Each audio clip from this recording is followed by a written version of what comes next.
Looking at us right on time and everything. Hey, everybody, welcome to another episode of Mastering Modern Selling. Carson, this is episode 105. I Amazing. can't believe that. No, Yeah, that's crazy. every time I think about the episode count, I think back to the early episodes. I think back to when it started and when you guys kind of came to me with the idea. But then I also think about the early episodes and how far we've come. Yeah, for sure. For sure. So, everybody, if you're on the podcast, thank you so much for joining us. As usual, if you like what you hear, you think that, hey, we got some things to share that are valuable, we'd really appreciate a 5-star review. Maybe even take a screenshot in your phone, share it with some people that can find value on it. We're trying to increase our subscribers because, why do a show if we're not going to get in front of lots of subscribers, right? And then for our audience that is on here with us live on LinkedIn, as always, welcome, and we appreciate your comments, especially today. Carson, it's just you and I. We don't have Tom here babysitting us. I know. I'm So kind of worried about that. I mean, he kind of corrals us, brings us back when we go awry. But who knows? I know. Who knows So where it'll Tom may be joining us in the comments. I think he's on a plane somewhere, but and always is I just always hope he for didn't get thrown off the plane for like jumping up and getting upset at us. He might. He's probably going to think we ruined the show. But and so for everybody, if you join us in the comments, we'll bring a lot of the comments up on screen and we'll answer questions. And really, you help us make the show a lot better. So thanks for joining us. And then I will throw this out. As always, our show is sponsored by Fist Bump, which is my company. But and Carson's a partner with us. And hey, look, if you are struggling with creating content, using LinkedIn to either drive traffic to your trade show booth or to use a live show in a podcast, which is what we're going to talk about today, or use it with your own personal brands in order to create qualified pipeline and increase your revenues, we might be able to help you, and we'd love to chat with you if that is something of interest to you. The last thing I'm going to say, Carson, next week's going to be a great show. We have Mr. Mark Hunter coming back, which is always a good time. I think this is the third time Mark's coming back.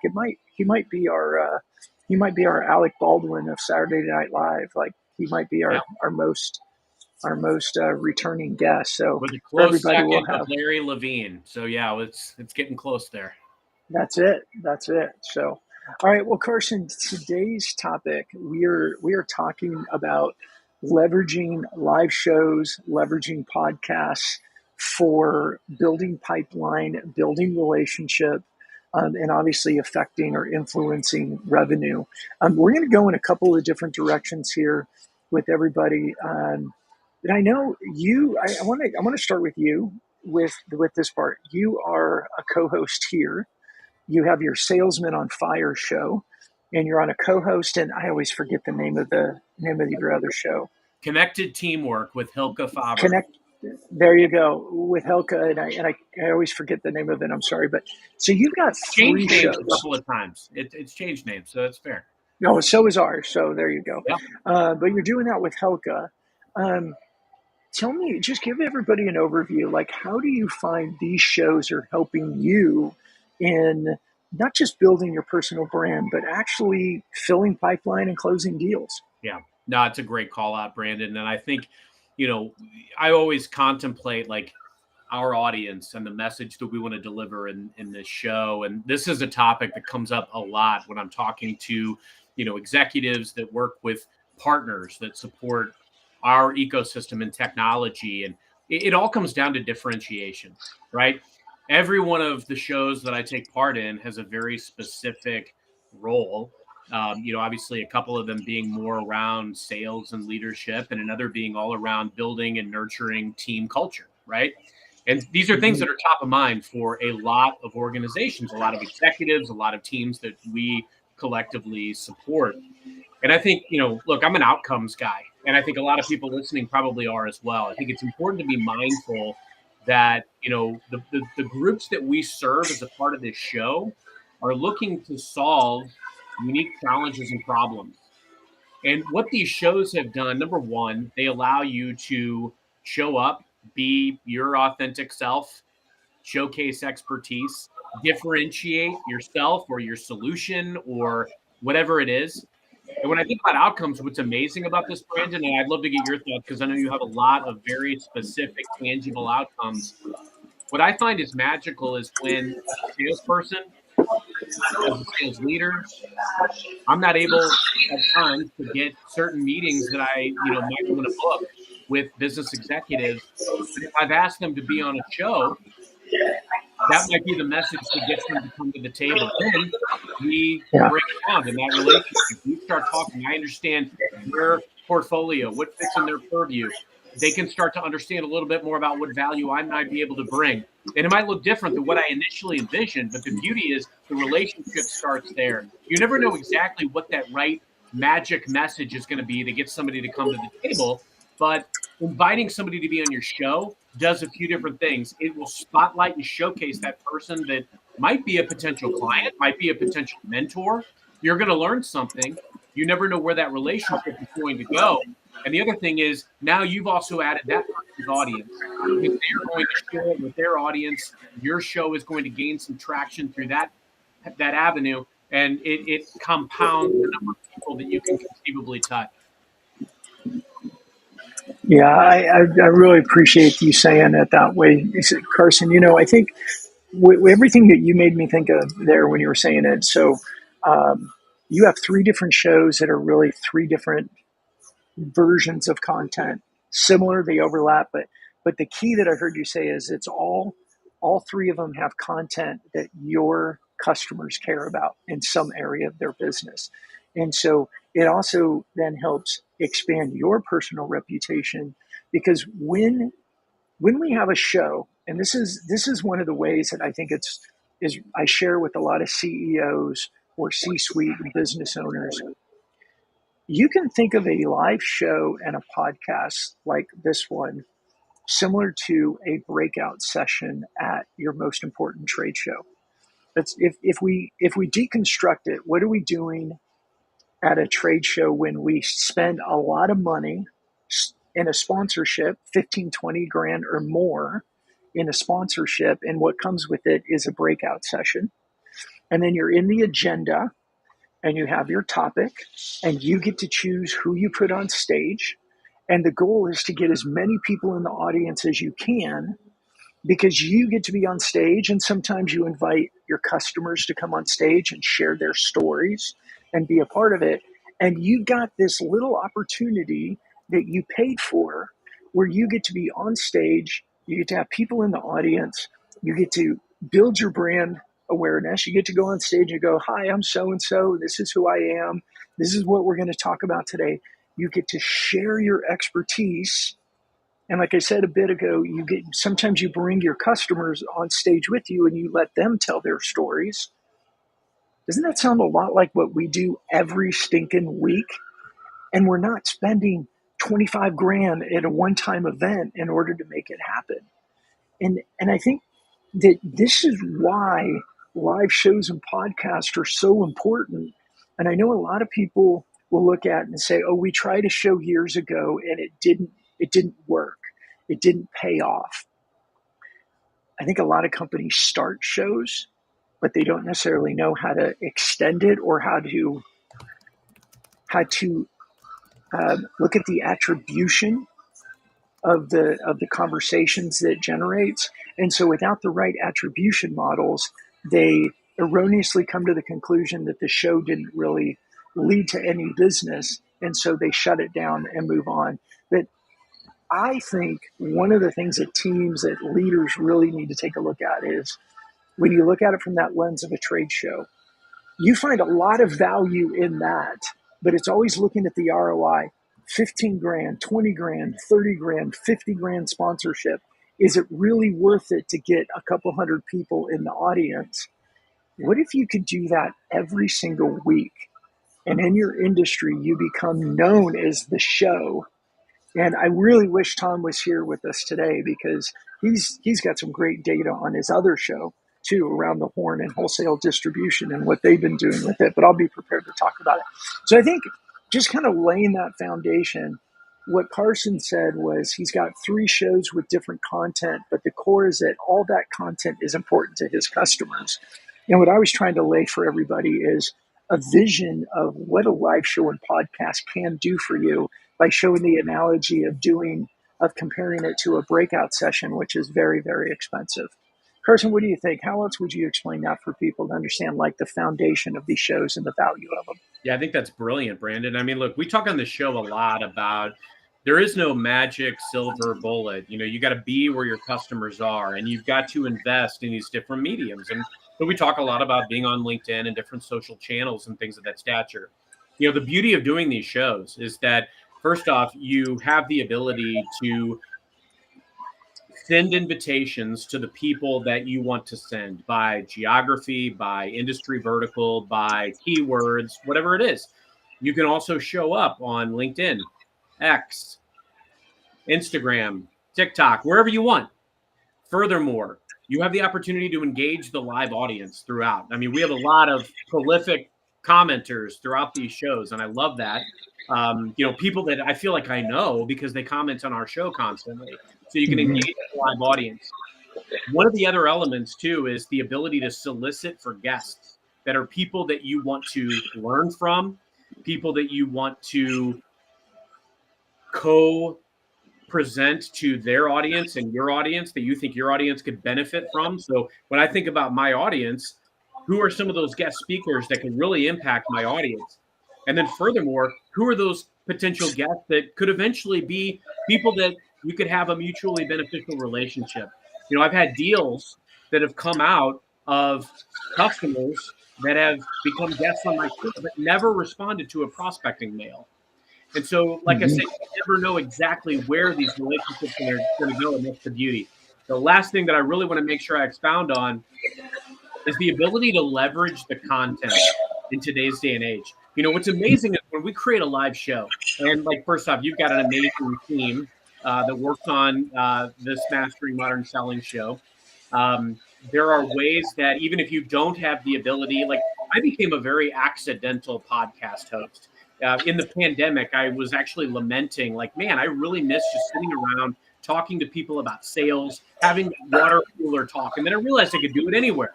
And we had this idea of like, let's just record these on Microsoft Teams, turn them into videos, publish them. People were responding. I had people reaching out to me saying, Carson, I want to be on your podcast. And I'm like, I don't have a podcast. I don't want to have it because that's like another responsibility. But when I realized 2 things, one, that I could create these whenever I wanted and post them, and 2, that it was actually good for my brand to have that differentiation of having a show because not everybody doing what I do has a show, I embraced it. And then that's when I said, hey, let's buy into this. Being able to leverage that content after every show we do.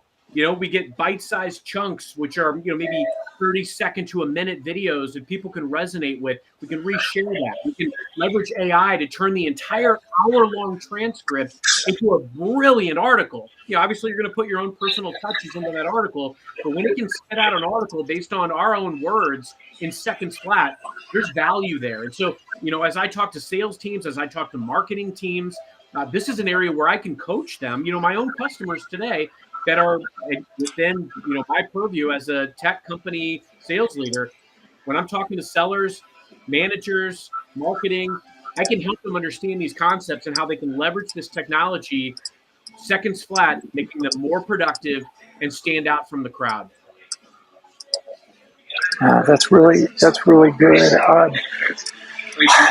Carson, here's what I want to do with this. First of all, can we put up Carl's comment on screen? We got to address that. I mean, come on. I'm an accidental most things. Haha. Carl, aren't we all? I'm an accidental salesman. Never intended to go into sales. Yeah. I was an accidental entrepreneur. Oh, crazy. But I think a lot of us end up doing a lot of things accidentally because we see something and we just kind of start sniffing and going down a path. And next thing you know, you're like, oh, here I am. Carson, I want to do this for everybody listening. Let's coordinate this a bit because this topic could go in lots of different directions.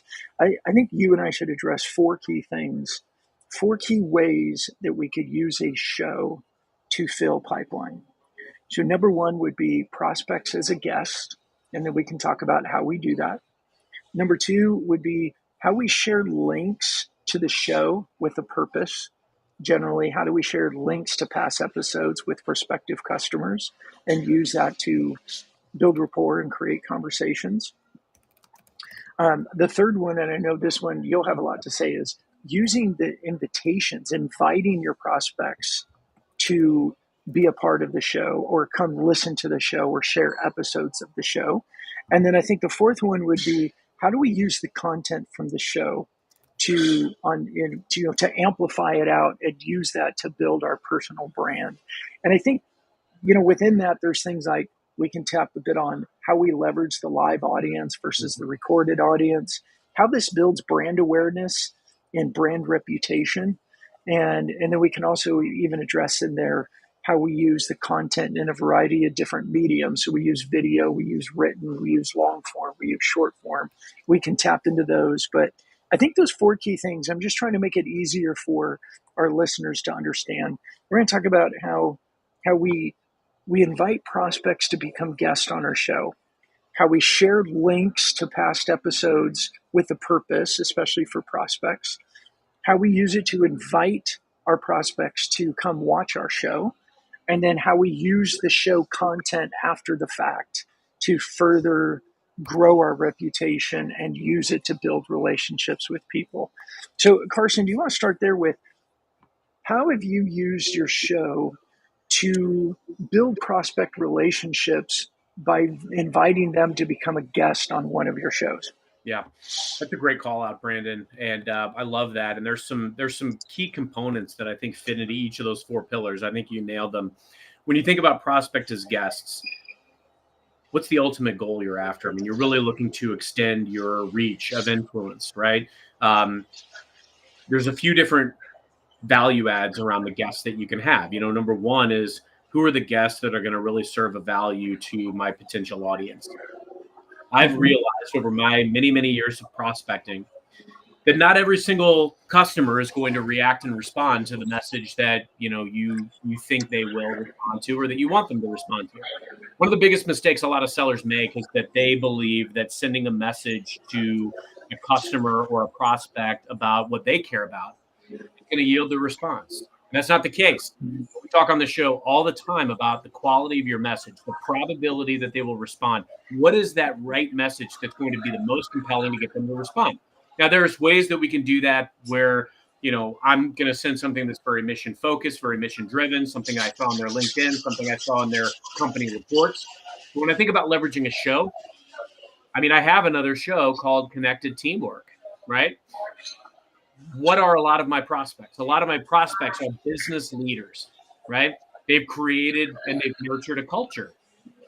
They may have core pillars that they value. And the beauty of outreach is scale. I remember when I was working, Hilke Faber, I've known him for a couple of years. He did a coaching and training session for a teamwork and kind of a culture building for our teams a couple of years back. And I liked it so much, I reached out to him afterwards and I was like, we got to do something together. I don't know what it looks like, but I'd love to do something together. So we bandied around some ideas. We started doing these shows. And to that point, Brandon, we've changed the title a few times. We started out doing some things that were sales related. We started out doing some other things around, limiting beliefs and addressing limiting beliefs in career. And then we settled on teamwork. And the message that I was sending out, we were talking about going out and getting great guests. And he has a consulting practice. I was working with healthcare executives, and now I work with nonprofit executives. And what's a commonality, right? You've got these executives that are creating and nurturing cultures within their organization. And so ideally, the outreach was intended to say, hey, would you be willing or be interested in being a guest on this show? And the amazing turnout and response. Sometimes it was overwhelming how many people were replying. They didn't reply to the prospecting message, the one that sounded probably very similar to a lot of other sales outreaches. And don't get me wrong, I would imagine my prospecting message has a higher probability than some because I'm being very targeted. But You never know what message they're going to react and respond to. And the beauty was they said yes to being on the show. We got an introductory conversation. We kept it to being about the show. Didn't talk about my organization, but as we develop more of a rapport, guess what happens? You start to talk about what you Yeah. do today, what matters. And I've had multiple of these turn into deals and opportunities in the pipeline. Yeah. Yeah. I think that's, I appreciate you sharing that with everybody and anyone who's listening. Um, there's lots of ways to convert a show and the content into tangible opportunities and revenues, but you've got to build up to it. It's not like turn it on and again, we've talked about this before. POs start falling from the sky. But this is I think I really like this strategy around inviting your prospects to become guests on the show. And, Carson, you and I are both big in the partner space, you with the Microsoft partnership ecosystem. And we have like 50 partners with Fist Bump that we work with as well. And one of the ways that I like to use the show is, it's Mastering Modern Selling. And like, I think Mark Hunter coming on the show next week. Mark is a Fist Bump partner of ours. The way that I've developed the relationship with Mark was through the show. Now, granted, I comment on his post. I've engaged Mark in other ways, but the way that really solidified our relationship more was because we reached out and asked Mark to be a guest on the show, which he gladly did because he wants to grow his own personal brand. And he saw our show as an opportunity to expose his brand, himself, and his message to potentially a new audience. So often people are just very excited to become a guest on their show. And then the way that the way that we used it is I had pre-show calls with our guests where I get to know them, they get to know us. And as Carson said earlier, I don't use this to sell. If I did, that would be pitch slappy. They would see right through it and be like, oh, screw this guy. But you're building relationship. You're getting to know each other. And usually at some point they'll go, well, Brandon, tell me about your company. I'm not really sure what you do. And guess what? We've now got this relationship going. And Mark's been a guest on the show a couple of times, but he's also one of our partners.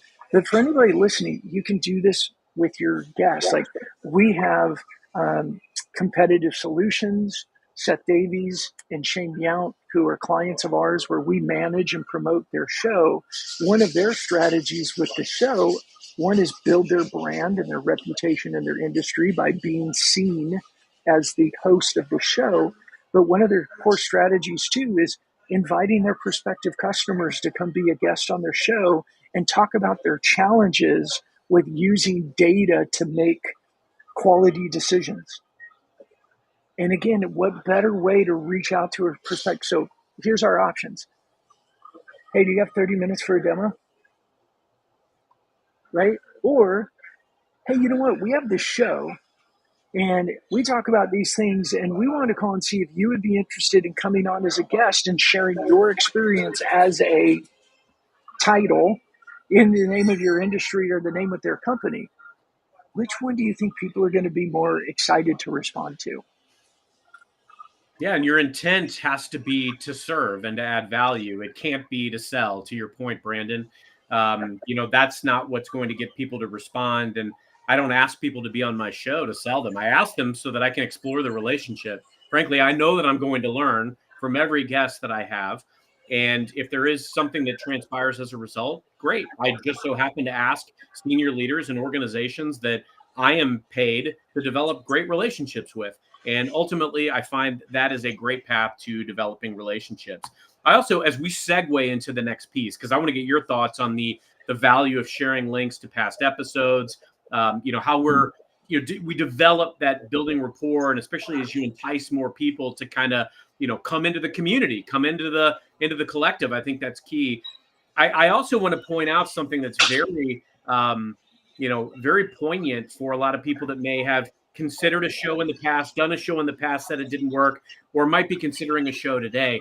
What episode was it when Mastering Modern Selling really kind of blew up? Because, we've done 105 of these now, right? It wasn't some overnight sensation. I mean, there were several episodes that were literally just you and Tom and me talking. And then all of a sudden it was like exponential hockey stick growth. We were number one in the social selling category. We started having absolute rock star guests that were like very well known, prolific authors and thought leaders. My point is, don't do 5, 6, 10 shows and then just call it a day. Yeah. Invest in this. And this will also feed the next couple of bullet points because it's going to feed the ability to send content, past content, and it's also going to feed the ability to leverage the content that you have in different ways. What are your thoughts? How are you Yeah. seeing value in being able to share links to past episodes? Yeah, I think there's a couple of things there, Carson, and thanks for setting that up. Look, there's an organic way of sharing past episode content, and then there's the targeted paid campaign episode that we use, and I'll share both. So number one, and we talk about this all the time on the show about going slow to move fast. When you're doing your research around your prospects and you can start to identify what some of their challenges are, what things that they're working on or doing, we have now 105 episodes of topics. Now, granted, maybe the first 25 we don't share anymore because we weren't as good. However, let's say the last 55, from 50 on, we have 55 shows that we can share as a link with somebody and a message that said, from my research, I've noticed that your company is challenged with this, or you're hiring more SDRs, or you've laid off SDR teams and you're looking at it, whatever it may be. Here's a link to this episode that was on this with this person as a guest. Here's a link to this episode with this person as a guest, and we get to leverage like, hey, here's our episode with Jeb Blunt. Here's our episode with Daniel Disney. Here's our episode with Alice Hyman.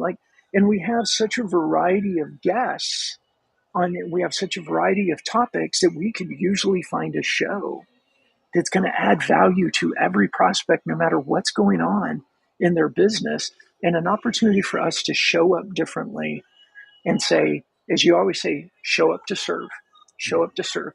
Now, for people listening, this isn't passive. It's strategic and it's active, but we are showing up to serve. It just means that we're not leading with the pitch slap, but of course we're strategic. Of course we want more deals. Of course we want to close more opportunities, but we're just not going to do it by going, buy my stuff, buy my stuff, buy my stuff. We strategically show up and go, hey, here's 4 different episodes. Here's 3 different episodes. Here's the links. This is why I'm sharing them with you. Let me know any way that I can help you. And sometimes I get no response. Sometimes I get, hey, thank you. It's more generic. Thanks for sharing it. And sometimes I get, oh my gosh, thank you so much. I'm going to take a look at it. And I go, hey, when you're done listening to it, let me know if you want to talk about it. Like, I want to be there. The more I can help serve, the more that I am going to position myself as that trusted advisor. And we know trusted advisors get more deals. Now, the second way is the paid campaign side. And I could spend the whole show talking about this, but let's just do it really, really quickly. We take shorts, 2 to 4 minute clips from every episode, and we turn that into a post that we then put into an ad. And that ad goes to a custom audience. So for us, we have, and there's probably people listening to us that are sitting there going, hey, I must be in that database. You probably are. We have a list of about 5,000 CEOs, CROs, and CMOs from US-based companies in the $10 million to $100 million range in some professional service industries. What we do is we take a short from every episode and we put it with a paid brand campaign to that custom audience. We want them to see us. It's part of I see you everywhere and I feel like I get to know you. Now, one of the things that we do is that if somebody has watched over 50% of one of our clips, we then move them into a retargeting campaign. And that retargeting video talks about our 3-touch framework that is how we leverage content in LinkedIn to create qualified pipeline with trade shows, live show and podcasts, and C-suite personal branding. So that's the way that we do it, much more strategic with paid campaigns. And we're spending a couple $1,000s a month with LinkedIn advertising. But I can tell you this too, over 70% of our leads, of our inbound leads that come in, they come from our show or my personal brand. Wow. So 70% of them, and just a quick story. I had a conversation today with somebody who said, first conversation, he said, "Oh my gosh, I feel like I know you from the show. I see you all the time." He reached out to us. It was an inbound lead. It said, "Hey, I'm ready to start working on my personal brand as a CEO of a company. Can we talk?" And the first thing he said was, "Oh, you look exactly like you do on your show. I see you all the time." I had no idea he was watching our show. And I'll tell another story. I have new clients who actually, before they became a client, they referred me to somebody who became a client. And when I called her, I said, "Hey, thank you. Thank you for referring her. Why did you refer?" I didn't really even know. She's like, "Oh my gosh, I've been watching your show for the past 3 months." She goes, "Of all the shows I listen to, yours is the only show I actually watch. Like, I block it off and I watch your show." And then she referred somebody who they were talking to about LinkedIn, like, "Oh, you need to call Brandon." And now they're a client and they're coming on as a client. And it's all because of the show, whether it's organic and people find it and they come and they listen to it, or it's through our paid targeted campaign. And we put the show in front of people. And we put the show in front of people not to sell. We put the show in front of people to get more people to subscribe to our page and follow our page so that they watch the show. And those are the two ways that we really use content from a show to grow pipeline. That's amazing, Brandon. I'm going to make a statement that will piggyback off that piece, but also segue us into the next bullet item. And here's my message to the individual contributor out there who's just trying to improve their brand, or the small organization that doesn't have a ton of budget to be spending. There are ways to not spend a dime and have cost-effective demand generation, right? I mean, we're not doing a pitch to go out and create your own show and pay a lot of money, or to buy a lot of ads, especially if you're just a humble individual contributor, right? I can take links from these past shows and I can attach them to, I've got a part on my LinkedIn profile where I'm a co-host of Mastering Modern Selling, or Connected Teamwork, or I'm the host of Salesman on Fire. And I can attach some of these popular episodes. You can put content, 5 links on those titles. So if somebody goes to my LinkedIn profile and they're scrolling down, they can see that role, and they can also see those links to past shows. Furthermore, the value that I get out of talking to some of these guests, what it does, I will say, like, in coaching my team, in my own sales methodology, I incorporate things that I've learned from my guests almost every single day, whether it's how I'm scheduling my day, how I'm approaching my own, rigor and discipline, the terminology and methodology that I leverage when I'm engaging customers. So across the board, I'm learning so much that it's amplifying, elevating my game, and it's also elevating my brand as an individual contributor, as a sales leader, whatever may have you. And even if you have a small consultant firm, the ability to differentiate and then start inviting people as guests. I mean, not everybody's going to respond, but if you ask 100 people if they want to be on a show, people will say yes to you. You get some guests. And that's kind of how it caught fire with me. I've done over 100 episodes of Salesman on Fire. I've done 60 of Connected Teamwork, and we've done over 100 of Mastering Modern Selling. Talk to some greats. And I think there's a lot of power in that, and the ability to leverage those links for your personal brand and also for your company brand.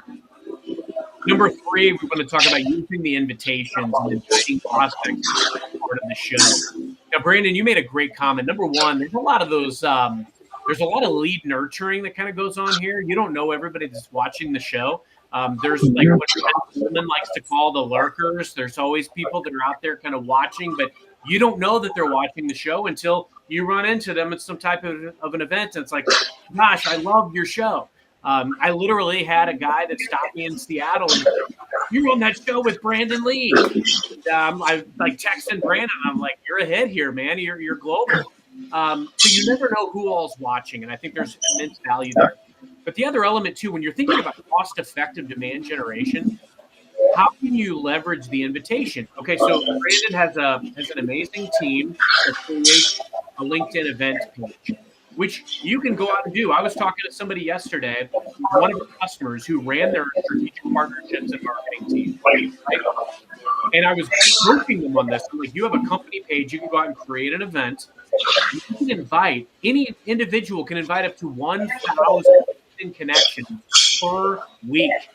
How much power is that? I got a call from an ex-colleague of mine the other day, and it's like, hey, can you promote this event for me? And it was mutually beneficial because I had some customers that fit into this vertical. So I promoted it, sent it out to 1,000 people. Took me a couple of minutes. It was completely free. Mm-hmm. And within seconds, the attendance went from like 10 to over 100, right? Within seconds. So my point is, when you think about how can you leverage the invitations to this show to invite prospects to be a part of the show, you can look at different industry verticals. We look at, people that are in professional coaching, consulting, marketing, all of the things. Think about your audience. Where are they? And then leverage tools like LinkedIn to be able to get that invitation into their inbox. They may not be able to show up to the first show. But guess what? After you've done 100 shows, the chances that you've touched them in a time and place where the planets align and maybe they can catch you. The last thing I'll say on that thread, and I'd love to get your thoughts on this, Brandon, because you're the master of this and you've seen a lot of the statistics, is we're live streaming to multiple different platforms, right? So when we join, I'm electing to say, hey, I'm going to, show this to my 300,000 followers on X. I'm going to show this to my 40,000 followers on LinkedIn. I can post to Facebook. I can post to YouTube where I have 3,000 followers.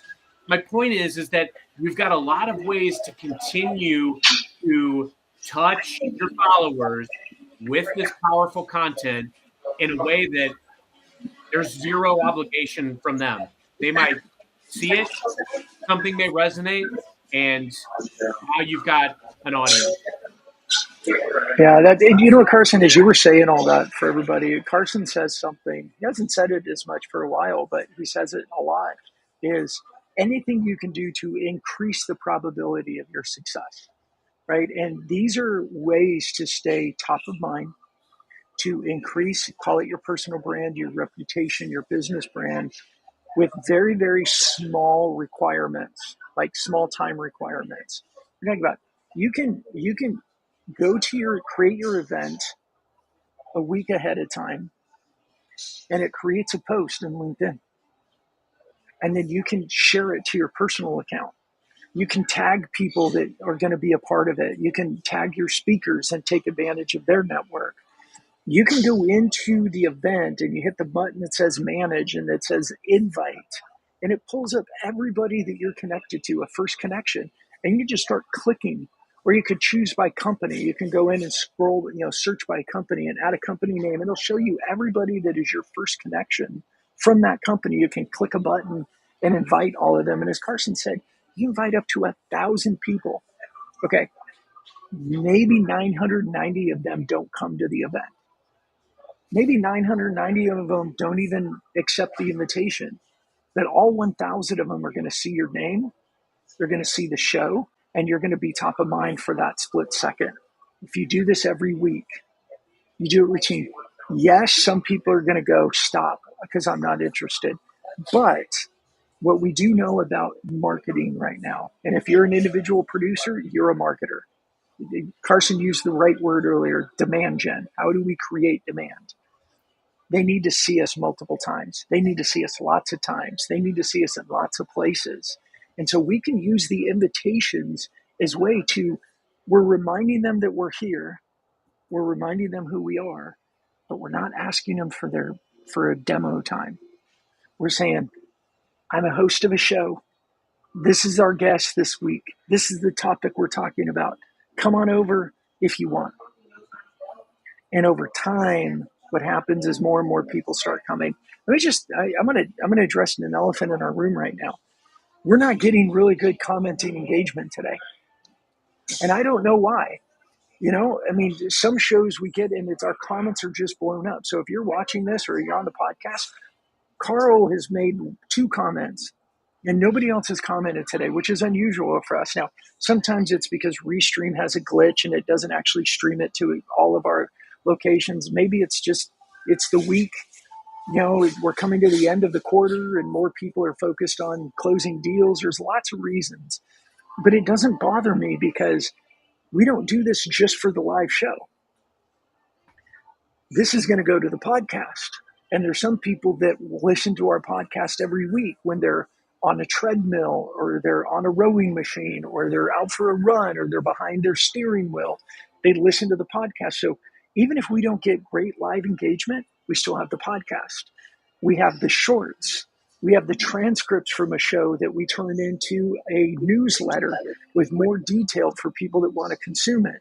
We also have the link for future use that when somebody, and maybe you're listening to this and you go, man, that's what Brandon did to me. When somebody asks about, hey, how are ways that we could use a live show or podcast? I'm going to send them a link to this episode.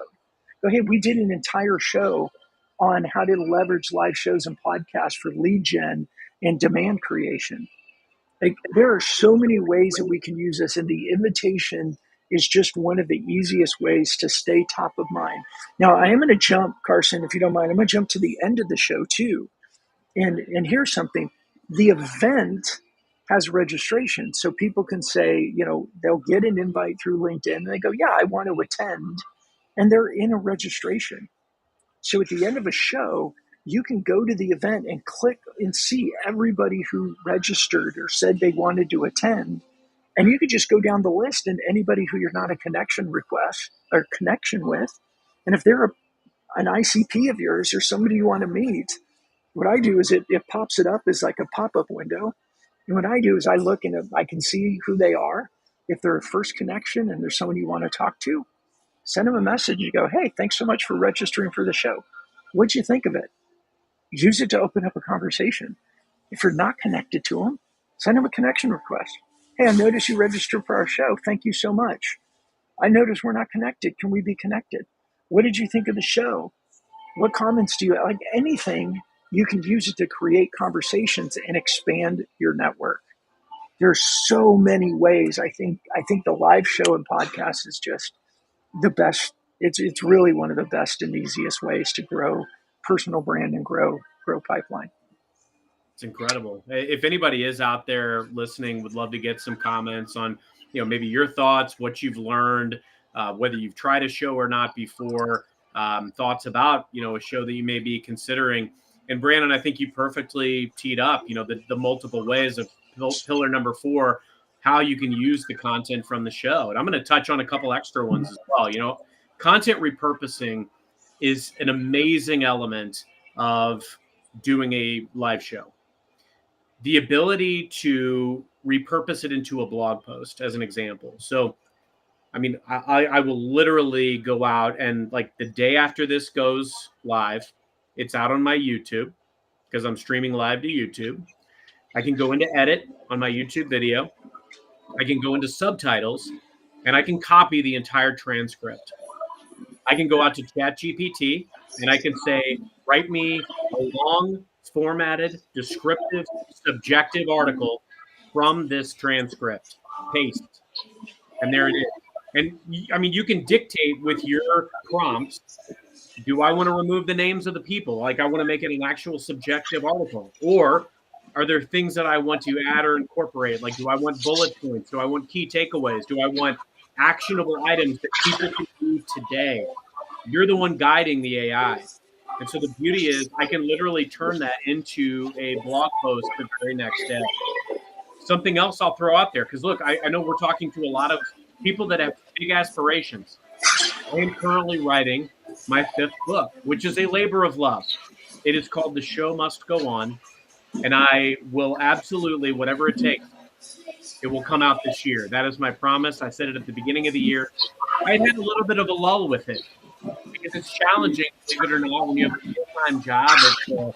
the greatest company in the world, and you've also got a wife and 3 kids, it's challenging sometimes to find time to write a book. That's why it's taken me like 4 years to do it. However, what's amazing is the ability to go back and, like, if I Google my name or if I go out to YouTube, there are hundreds of videos of like podcasts that I've been on, of other people's shows, whatever it is. I can go to YouTube, I can find an old podcast that I was on, copy the transcript, do the same thing, paste it, and I can actually literally say, take verbatim the words that Carson said in this transcript, write it in first person, and there's my words. I wrote it. I said it. Now, it's not going directly into the book, but it absolutely helps me with the outline of the book. I can massage it at my own personal flair as I type. But my words that I said to Brandon Lee 2 years ago in a show are there in pristine condition. And now I can turn that into a book. How easy is it for you to turn your words into an ebook as an example, and now you're a published author? It's another element of your personal brand, another way that you stand out amongst the crowd. These things matter. These things absolutely matter. So whether it's turning it into blog posts, turning it into your LinkedIn post of the day, I can't tell you how many times I've taken old episodes and like little things that we said about a topic a year ago, and it becomes my blog post for the day or my LinkedIn post for the day. So you can repurpose the content in perpetuity. You can use this forever, and turning it into, like you said, social media snippets, turning it into articles, blog posts, books. How powerful is that? Mm-hmm. Carson, how powerful is that? Explain to people, because I think sometimes we get so excited about, oh, when you take this and you turn it into an ebook, and you take this and do that. We take the video and turn it into shorts. Why do we do all that, and how powerful is it? Like, what does that do for you as an independent or as an individual producer? Yeah. What does that do for you? Well, I mean, you said it earlier, Brandon. I mean, it's not everybody is going to be watching this show right now live. So there's, believe it or not, there's people out there closing deals. It's the end of the month, end of the quarter, right? However, the fact that this show is going to exist tomorrow on Spotify or wherever you enjoy your podcasts, the fact that it's going to be a snippet next week on LinkedIn and TikTok and Instagram and YouTube, you're going to meet people where they are when they are. And it is light lift. It's relatively inexpensive. So I use a tool called Opus Clip, Opus AI. I think a lot of people use this. A friend of mine told me about it. And I mean, I can literally go in, take an hour of content. It'll turn it into 30 snippets with transcript already written out. And you can post it anywhere immediately. Light lift, inexpensive, and you meet people exactly where they are when they are. And, you know, it's funny, Brandon, because you made a comment about the first episodes of Mastering Modern Selling back when we called it Social Selling for Newbies. I've gone back and I've pulled some like little snips of like our early episodes. We were on to something, and like again, you asked about the value. What does it do for me? So what I think is amazing is, how many times have you had a conversation with somebody, or you said something profound in a show or in an interview or whatever it was, and you're like, man, if I could just regurgitate and leverage that again and again and again, like how powerful would that be? That's how powerful, because you can take that poignant perspective that you shared today and you can turn it into content until the end of time. And so it can continue to invest in future relationships, plant future seeds. And we've talked about this on this show before. I may make a post, a video post of something we say today, and maybe it gets 1,000, 2,000, 3,000 impressions.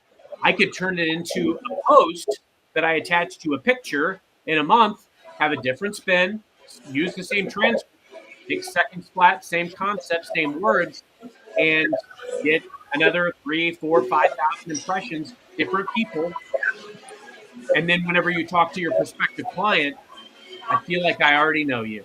That's how impactful it is, because you've created awareness and credibility without really doing much of anything. Yeah. And I think I love, Carson, look, you have such a good reputation as a salesperson, and you're attached to the largest company in the world with Microsoft. It gives a lot of ooh and ah for people. But what I want everyone to hear what Carson is saying is that he focuses on using this type of content to build, and we can call it a personal brand. It's his reputation. It's staying top of mind. It's growing awareness of who he is. There's a million ways that we can explain it, but basically what it does is people go, "Hey Carson, I see you everywhere, and I feel like I already know you." So when his calls are going out, when his emails are going out, we Carson and I did a webinar together teaching the Salesman on Fire methodology, and a lot of the feedback I got from people was, "Oh my gosh, I don't. How does Carson do that?" And I said, "One step at a time. He does it one step at a time." The difference between most people and Carson is Carson wants it bad enough that he's willing to do that work. But what I believe Carson is telling everybody today is in this modern time, it's not that much work. It's exactly And it. one of the ways that we make it not so much work is that we have live shows and podcasts because we're going to end up talking for an hour on the show today. And we haven't got as many comments as we normally do, but we're going to have an audio file. We're going to have the video file. We're going to have a whole bunch of shorts. We're going to have the transcripts that we can use all the time. We're going to create a newsletter article out of it. And we're going to have links to this that we can share all the time from 1 hour of work. And what happens with all that is whether it's Carson's story of just happened to be walking through a lobby of an office in Washington at the same time a guy who had recently met me and knew the show. He's like, "You're on the show with Brandon." Or Carson, when you and I had lunch together in the Microsoft office there in St. Louis, or St. Louis. Yeah. And that guy's like, "Carson." And you're like trying to not drop your lunch. The guy was so excited to meet you. And no offense to him, and I'm not trying to embarrass Carson. This is just what happens. That guy knew Carson. He felt like he was buddies with Carson. It's like this mini celebrity thing because of the show. And I'm not saying any of this because we care about being celebrities. What we care about is filling our pipeline. And we fill our pipeline better because people know us and they feel like they know us because of things like a show and the content we post on social. I mean, right now, we can pull up Dr. Joe Hill's comment. Here's a great example. Joe's here on our show. He says he's fired up to post our interview tomorrow. Joe's one of my clients. And we did an interview, and we're going to post it as a post, and we're going to put it into a advertising campaign to a database of his ideal customers, and we are going to leverage this LinkedIn tool with very strategic content to build his business. But Dr. Joe originally came to me as a client because of the early stages of this show years ago. And now he's back again as another client because of the show and because of the reputation and the credibility that I have with him, primarily because of the show. At least it all started with the show. Carl Leba, who's on here, he was somebody we invited to become a guest on the show because he's the curiosity coach. And guess what? Carl's now a fist bump client. And Carl's introducing me to people in his network who he thinks need to be working with fist bump as well as a partner of ours. Carson and I don't sit here and tell everybody like, "Hey, look what we do." Right. We tell you our stories of what's working because this stuff works so well. And it's just a little bit of time. And I think the key thing too with the show is don't quit. Yes. Keep going. That's it. If nothing else that we learned. That's exactly why this is a topic for this show, because if you're going to truly master your craft, master modern selling, be everywhere where your potential clients are, this is a critical component. And I see it all the time. I see people talk about doing a show, or maybe they've done a few episodes and then they, put it aside. I mean, don't overthink it. I literally got started doing this by just hitting record on Microsoft Teams and recording a conversation with somebody taking a 5, 10, 15, 20, 30-minute video and posting it out. And at that point, AI was not where it is today. Like I couldn't take the transcript, turn it into a post, but you better believe I'm so grateful that I have shows dating back 6 years that I can go back now. I'll give you a case in point. Mhm. So when I first started doing podcasts, this was right after my first book came out in 2010. Okay. And I started doing outreach to famous sales author podcast hosts, Jeb Blunt, Jeffrey Gitomer, and others. And I just sent them messages and said, hey, I've got this book, Birth of a Salesman. I've got a following on LinkedIn and Twitter in excess of 300,000 people. And, would love to be on your show sometime, that sort of thing. They said yes.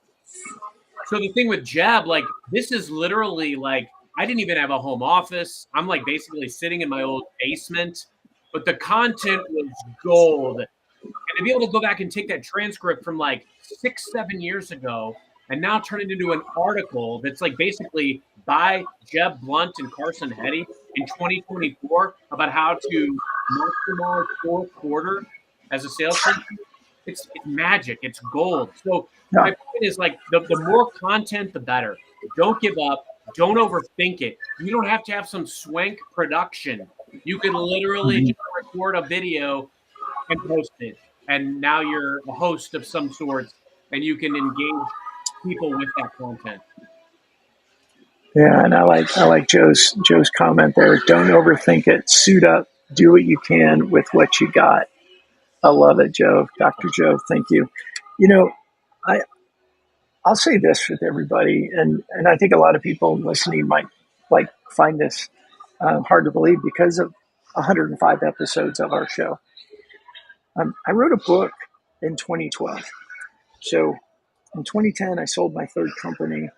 I was doing consulting work, and I heard people say, "You should write a book. You should write a book." And I'm like, "I would love to write a book." Like I thought that'd be really cool to write a book. In 2012, I wrote my book. 2016, I still hadn't shared it with anybody. Major imposter syndrome. Eventually, I did pay somebody to edit it because I was worried about my own grammar and everything. I had somebody edit it and clean it up, and I self-published it. And I didn't do anything with that book. I did nothing with that book. I mean, massive imposter syndrome. After selling 3 companies, writing a book on growing companies and the way that I built companies and a lot about culture and managing you as the entrepreneur, which I think I'm really good at. I never shared it with anybody. When I first started doing podcast, live shows and podcasts, I had all that old crap coming. Who do you think you are? Nobody cared about your book. Why would anyone care about your show? Like all that stuff came up. And for the first several months of our show, I kept going, what am I doing? And honestly, if I didn't have Carson and Tom, I may have quit. Well, thank God you didn't. Right. I may have quit because if it was me alone, all that imposter syndrome. So anyone out there listening, man, I get it. I totally get it. But what I've learned is just keep doing it. Take from Dory and Nemo. Just keep swimming. Just keep swimming, swimming, swimming, swimming. Right. Just keep swimming. Powerful. And the amazing part for me now is how many conversations we have. And, Carson and I joke around about each other about how popular he is or how popular I am. But we joke with each other, but it really comes down to we both experience things where we go places and people know us and welcome us with open arms, and we have no idea who they are. Who out there wouldn't want that as part of being, whether you're a business owner, you're a business leader, you're a sales rep, that you go places and your reputation actually precedes you in a positive way because you started taking advantage of this camera and this thing called LinkedIn. Man, I don't know any other way or better way to add an exclamation point to this session than that. Well said. I appreciate that vulnerable moment too, because like I'm a guy that hated class, hated getting up in front of people. We have these mediums now where you can get in front of, 15 years ago, I ran a call center. I'd get up every day in front of 200 salespeople and deliver these like Wolf of Wall Street like speeches to standing ovations. And I thought I had made it. I thought it was the biggest moment of my career. And now it's like we have the ability to touch tens of thousands, hundreds of thousands of people globally with no barriers in mediums like this, from the comfort of our own home, wearing shorts and a ball cap. It's crazy. I say if you're a seller, entrepreneur, leader, whatever you're trying to achieve, embrace it. Yeah. Yes, my nod to Darren McKee today, Right. who has been a guest on our show, who has done an amazing job building an amazing reputation for himself and becoming an incredible salesperson for the company he works for. So, well, Carson, I think today was great. I think it was, it was a shame we didn't have Tom, but we did pretty good without having our babysitter here. I think so. I think he'll keep us around. Yeah. I think he'll want to get back and get us focused. So, hey, everybody, thank you so much for joining us. Again, if you have any other comments or questions, throw them in the comments. We come back around and we look at those as much as we can. If you have any questions about using a live show and a podcast for promotion, reach out to me, Carson, Tom, anyone on my fist bump team as well. And if you have any questions at all around LinkedIn, like I had a call today with somebody who said, "Hey, Brandon, I'm not going to become a client of yours, but I have some questions. Like I really want to do something with my personal brand, but I have no budget for you." I took the call. We had a great meeting. Like we truly are here to serve. And I know Carson and I have both experienced that, the more that we serve, the more wins come our way. And so it's selfish, honestly, in a lot of ways of just being able to serve. So we're around for you. Carson, you want to wrap us up and send us on home? I mean, look, rising tides lift all boats. We do it for love of the game. So thanks for joining us for another episode. And until next time with Mark Hunter, happy modern selling.